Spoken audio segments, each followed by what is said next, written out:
This discussion will tie up the content that I have on the effects of family violence on children. I saved it to this point because there's a lot of information in here regarding batterers and how they impact the children in violent situations, and so I felt that it's appropriate to present it at this time.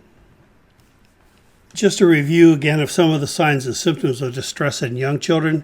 You see here a list of different things that, while they may be associated with stressors in many different origins in early childhood, when you see these stressors, one of the things you want to consider is whether or not the children are being exposed to violence in their home environment. At least this should be viewed as a possible cause. And that reiterates a point that I think we've run across several times during the semester, which is to not hesitate to ask questions about how your clients feel in their home environment, whether they feel safe or not, or if there's anyone who frightens them in their home.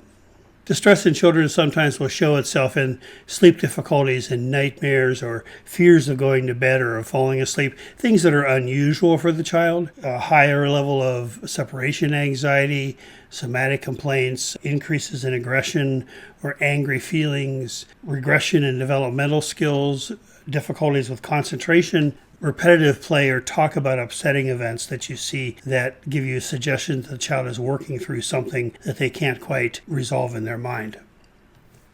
Here are some indications of behavioral and cognitive signs that children may display, including regression, bedwetting, fears again about separation anxiety, and increases in aggression, concerns about death and dying.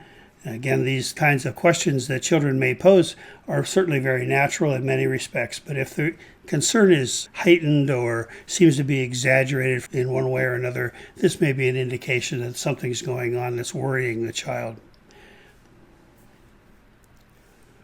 Emotionally also, these children will often have worries about feeling safe or worry about their mother or the other caretaker in the home, the victim in the violent relationship.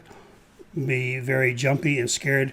Remember from earlier discussions, these kids may be residing in their limbic system, the fight or flight part of the brain, and so they're not really concentrating very well if they're in a school setting on lessons, and seem to be very jumpy, maybe clingy, fearful of exploring on their own and those kinds of things. So these are all things that, again, you may see from time to time in any child, but when you see a cluster of these things occurring, or if this appears in exaggerated fashion, or if these symptoms appear and are unusual for the child, this is an indication that you ought to do some exploring about what's going on in the home environment, perhaps. When a child does disclose, consider the child's disclosure within the context of what you know about the child and the family. All of these signs and symptoms we were talking about earlier are really red flags, and you should consider them in terms of what you already know. Don't necessarily make assumptions about the family because you think you know, but put together what you do know and what you have learned about the child in previous times, and that may help you understand a little bit more about whether or not there is a concern here. If it's appropriate, take the child aside and ask a few follow-up questions about what happened and about the child's general safety. What happened? Was anybody hurt? Were you worried or scared? When mommy and daddy were fighting, where were you? You follow the child's lead. Don't lead the child into telling things that perhaps the child's not ready to discuss.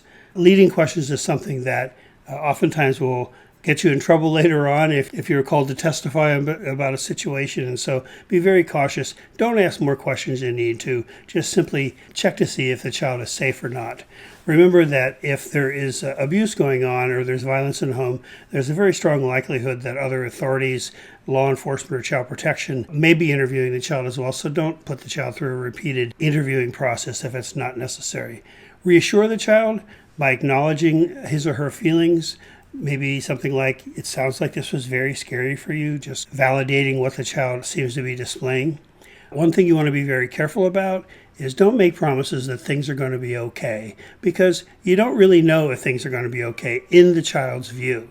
If, for instance, the child is removed from the home, that may be seen as something that is positive to the child, or it could be also something very, very negative for the child. You don't know yet if the authorities are going to be able to step in and put an end to the violence, remove the abuser, or make any arrests, or calm things down or not. And so don't make any false promises if you don't have any way of assuring that what you promise is going to actually happen. Tell the child what you're going to do next with the information, if you're going to do anything with it. Make sure that the child knows that you're supporting him or her. And one thing you want to be careful about is, of course, avoiding being critical of the abusive parent, because to that child, this is a parent and is someone that the child loves. And so you don't want to speak negatively. Oftentimes, the child sees himself or herself as a reflection of the parent. If it's possible, talk with your supervisor or director about the next steps you take. If they're not available, you might want to call a domestic violence program of some sort. Find out from them how you might want to proceed. Document the disclosure given to you, and remember, it is your duty. If you believe that abuse or neglect may be occurring in the home, it's your legal duty to report that. If your supervisor says, I don't think it's something you need to report, if you believe you should report, your legal obligation continues to exist. And so no one can relieve you of that obligation once you believe abuse or neglect may be occurring.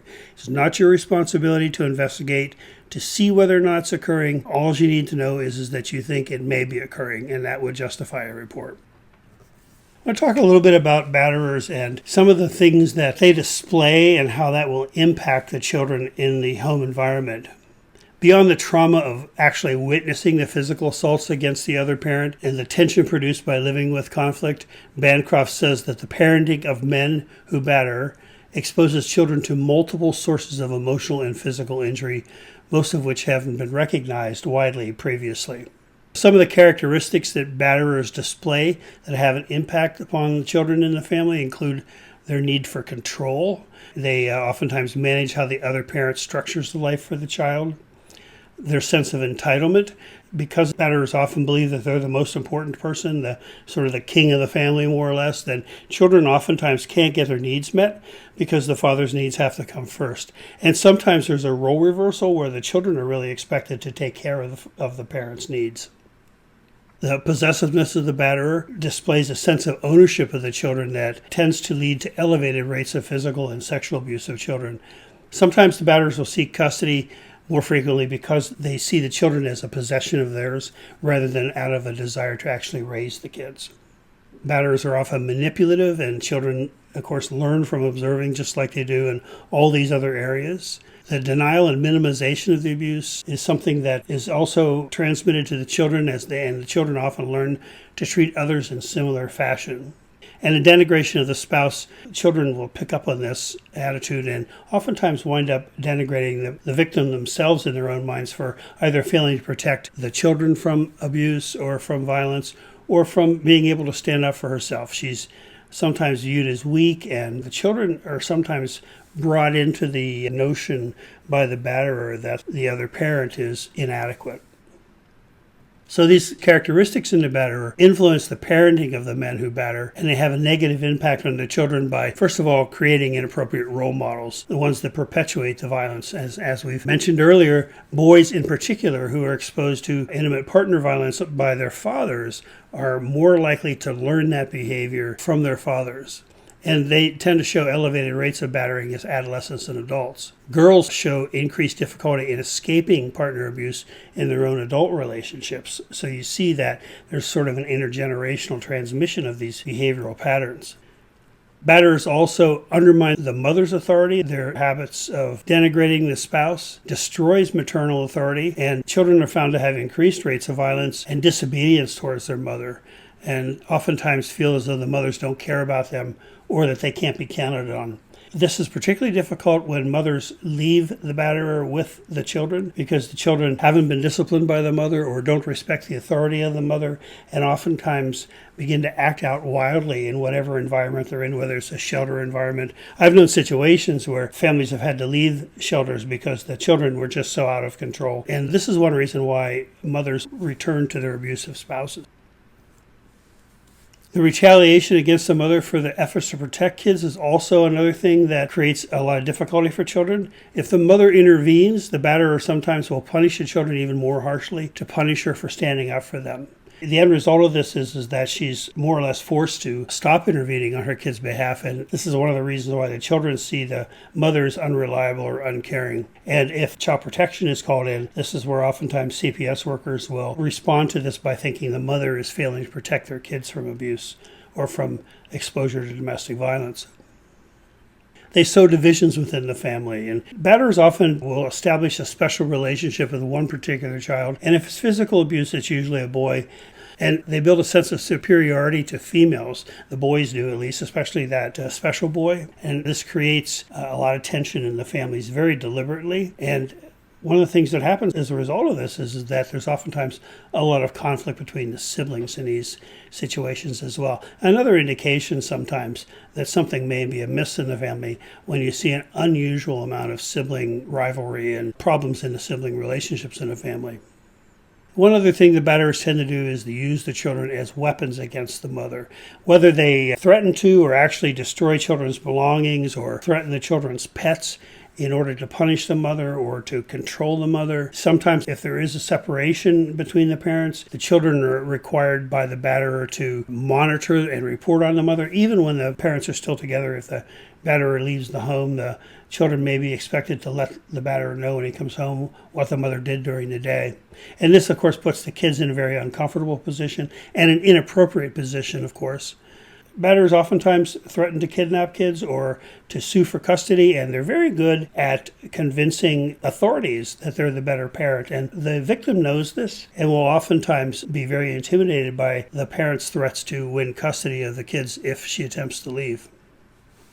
And if there is a separation, unsupervised visitation is oftentimes an opportunity for the batterer to further abuse the mother through the children. So this is something that you want to be very careful about: visitation, if at all possible, being supervised after separation of the parents. Why do batterers seek custody? There's a number of different reasons Bancroft and Silverman identify the batterer as parent, including their distorted perceptions of victims as being weak, immature, unconcerned. Distorted perceptions of themselves. They tend to think of themselves in very grandiose and romanticized terms. They wish to continue to impose control, dominating the end of the relationship. They want to retaliate, perhaps, by frightening the partner, or destroying her finances, or taking her children. They want to get back at the victim for leaving, perhaps by proving they are healthier or convincing others that they're healthier and gaining social validation that way, by getting custody when the victim did not.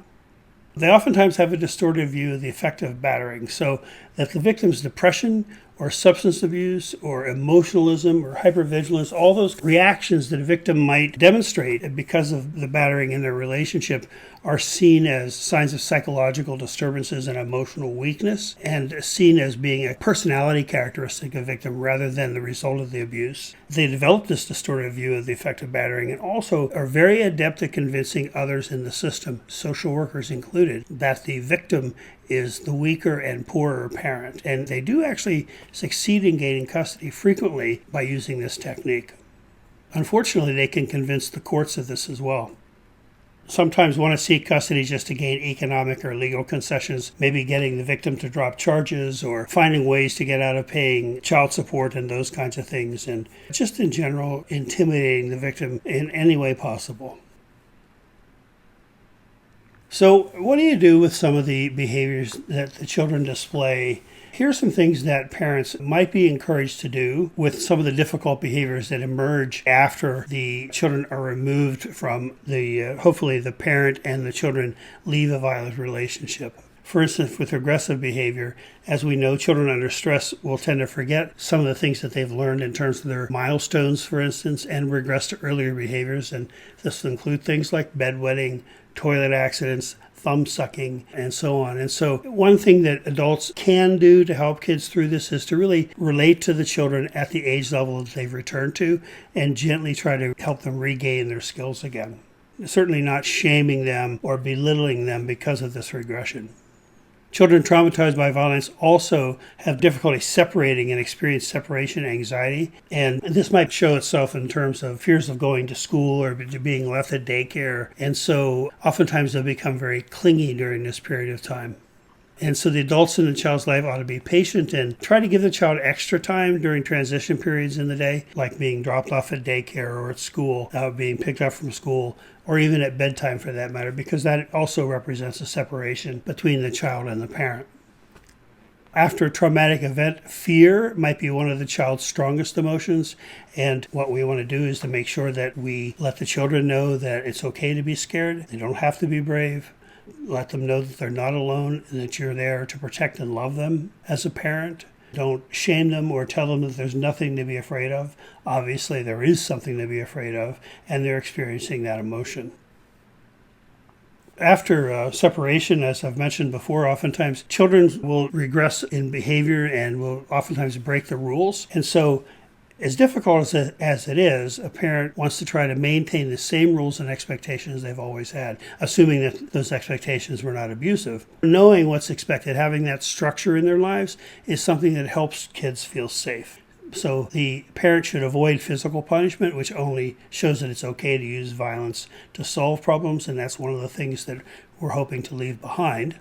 It would be important for the parent to learn other methods of structuring and disciplining when necessary. Parenting classes perhaps might help in order to deal with the behaviors that kids are getting into post-separation. Anniversaries also can stir up feelings, and so kids sometimes will have a reaction to violent events after a lot of time has passed. And they may begin to show signs of stress around the anniversary of the date when the violent event happened or when the separation occurred or whatever it might be. So use that opportunity to acknowledge the feelings that they're still there, that it's okay that they're still there, and to talk about those feelings and also any new thoughts and feelings they might have about the future. When children are under stress, of course, nightmares are also very common. And so a parent will do well to create conditions that promote sound and peaceful sleep, such things as establishing naps and bedtime routines. Again, the more routine, the more predictability, the more structure, the better for children. It helps them feel safe. Maybe reading a special book to them, spending time with them as they go to sleep. Also, look at what the child's taking in. Withhold any drinks or foods that have caffeine. Chocolate is a good example of this, a sugar, for a few hours before they go to sleep. It will help them rest more easily physically. There are a few things that I want to close with just by mentioning, sharing what Bancroft and Silverman say about conditions that are critical for creating a healing environment for children. And these conditions include a sense of physical and emotional safety in their current surroundings. And this means actual safety, of course, and a sense of safety as well. And that's very, very much so the first requirement in the process of emotional healing from trauma. Structure, limits, predictability. They were living in a very chaotic atmosphere with the violence in the home previously. The person was probably very unpredictable and mercurial and could erupt at any time. And so this kind of predictability and calmness in their environment will also help them to heal. They should have a strong bond with the non-battering parent. The quality of this relationship with the nurturing parent is one of the things that is among the best predictors for recovery from marital conflict. And if there is conflict in the relationship with a non-battering parent, I'd really encourage the parent and the child to get into some family therapy together. Children should not ever be made responsible for taking care of the adults. And this is something that happens inadvertently sometimes, but nonetheless can happen. Kids have been burdened with the need to protect the mother or the father or siblings from abuse over the years, and we want that to end now, and for children to go back to their proper role in the family, which is an individual who is protected by the parent, not the other way around. Adults should use discretion in what information they share about their own lives with their kids. There may be a tendency, particularly when there isn't another adult in the non-battering parent's life, to want to share some of those things with the older children. Whatever is shared should be something that is appropriate. Remember, the boundaries between the parental subsystem and the children's subsystem should remain intact. And also, children should not have any concern that the parents and siblings are not healing from emotional injuries. They should know that other members of the family are also in the healing process. Another part of this that I don't have on the slide is that if children are visiting back and forth between parents, they should never be asked to carry messages back and forth. They should not be asked to report about what the other parent is doing. You can ask them maybe what they did that was fun over the weekend, but parents should not be using the kids to get information on the other spouse. If there's to be visitation with the battering parent, it should only be done when there's adequate protection for the child's emotional and physical safety. Kids oftentimes want to have contact with the batterer because they want to know he's okay too, but this should be done only as the mother and child relationship is strengthening. Like mentioned earlier, that's the key relationship there, the relationship between the child and the non-battering parent. So make sure that's getting stronger before you introduce the battering parent in contact with that battering parent. And I would encourage that contact to be supervised if at all possible. And also strengthen the bond with their siblings. There was probably a lot of extra tension in the family. Sometimes siblings pull together to protect each other in abusive environments, but oftentimes it's the other way around. And they compete in a unhealthy way for the love and affection and attention of the batterer, or they protect the victim parent and oftentimes wind up choosing sides. And so the extra tension in these relationships needs to be healed. And another thing for perhaps therapeutic interventions, sibling relationships can often be a key to the recovery of emotional stability for kids coming from environments that have been violent. That's the information I have to share with this. I would recommend this book, The Batterer as Parent. There are a couple different editions out, Lundy Bancroft and Jay Silverman, and I think there was a third author in the last edition. It's an excellent book, and it's a good handbook to read about batterers and what you can expect from them and why they do what they do. It's good information and a good resource to have on your shelf. Thank you.